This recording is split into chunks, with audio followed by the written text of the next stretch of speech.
안녕하세요.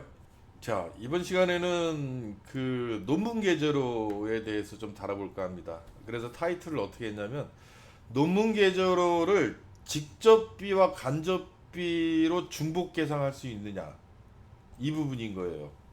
뭐 이게 연구 개발을 하다 보면 논문 계제를 뭐 정량적 목표치를 달성하기 위해서 논문 계제를 하게 되는데 이게 직접비와 간접비에서 나눠서 할 수 있냐, 중복 계상하면 안 되냐, 뭐 이런 부분이 궁금할 수 있잖아요. 그래서 어떤 지리자가 질의를 했어요. 자, 내용을 보면 연구개발비를 계상 시 동일한 비용을 직접비와 간접비로 중복 계상하면 안 된다는 의미가 궁금합니다. 이런 규정이 있죠. 동일한 비용을 직접비, 간접비로 중복하면 안 된다는 게. 자, 그래서 이제 예를 들어요.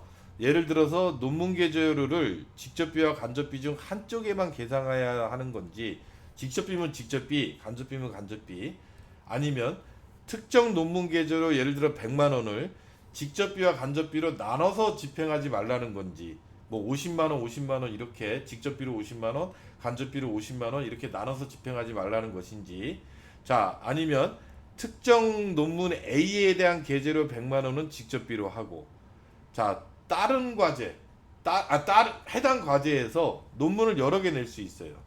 그래서 A 논문은 직접비로 계상하고 또 B라는 논문은 간접비로 하지 말라는 것인지, 이건 해도 되는 것인지, 이후에 두 번째 질문은 이거죠. A 논문 게재를 할 때 100만 원을 직접비와 간접비로 나눠서 집행하지 말라는 건지가 질문이고, 세 번째 질문은 뭐냐면 A라는 논문은 직접비, 해당 과제에서 B라는 논문은 간접비. 뭐 이렇게 질문을 여러 가지 판단이 어렵다고 질문을 해요.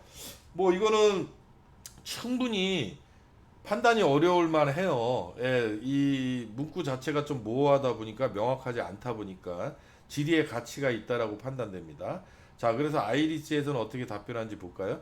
국가연구개발사업 연구개발비 사용기준 제21조 사항 3호 다목에 의하면 동일한 비용을 직접비와 간접비로 중복 계상해서 이때 말하는 중복 계상을 하지 말라고 하는데, 이 중복 계상은 의미를 이제 설명해 줘요. 여기서 말하는 중복 계상이라 함은 하나의 비용을 중복하여 계상함을 의미하는 것이며, 하나의 비용을 하나의 비용을 분할하여 계상하는 것을 제한하는 취지는 아닙니다. 이렇게 얘기를 해요. 다만 직접비는 개별 과제에서 직접 산출할 수 있는 비용이고, 이건 직접비 정의죠. 간접비는 개별 과제에서 직접 산출할 수 없는 비용, 여러 과제에 공통적으로 적용되는 비용을 의미하므로 하나의 논문 계제료를 직접비와 간접비로 나누어 집행하는 것은 논리적으로 맞지 않다. 아, 이거예요. 이건 두 번째 질의에 대한 답변인 것 같아요.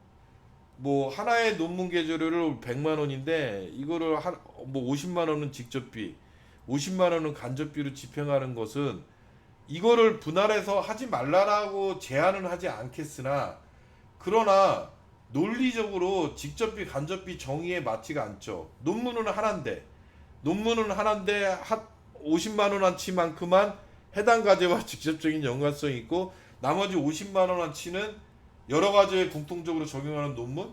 이게 말이 안 되잖아요. 그러니까 이건 논리적으로 말이 안 된다. 두 번째 질문은. 자, 그리고 문의하신 논문 A에 대한 계제료는 직접비로, 논문 B에 대한 계제료는 간접비로 계상하는 것은 각 사용 용도에 적합하다면 가능할 것이다. 이것도 역시 논문 A에 대한 거는 해당 과제와 직접적으로 산출할 수 있는 논문이라면 직접비로 하시고, 사용 용도, 그 다음에 여러 가지의 공통적으로 간접비 정의의 용도에 부합된다면 B에 대한 논문은 간접비로 하시고, 결국에는 직접비 간접비 정의로 답변을 해결했다. 예, 그래서 직접비 간접비가 매우 중요하다라는 시사점이 있다라는 말씀을 드리면서 마치도록 하겠습니다. 감사합니다.